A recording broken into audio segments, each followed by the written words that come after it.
ile apatana ola kama futana o te mei whakalo o e iso se aso e se mutu tau maruru Matua le matu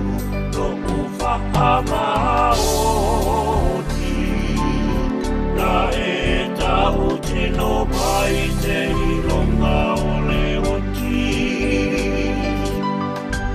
wa o ona le alofa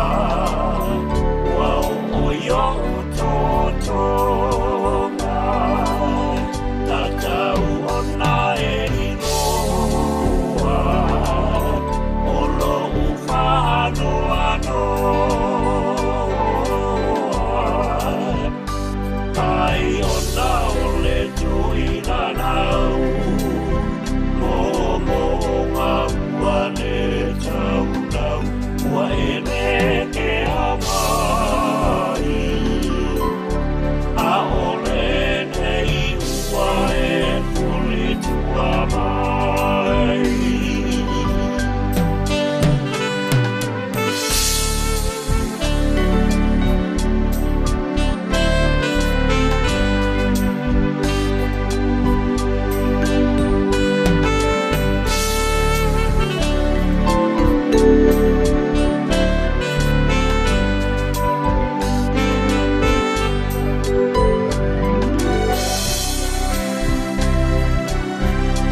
Sepulma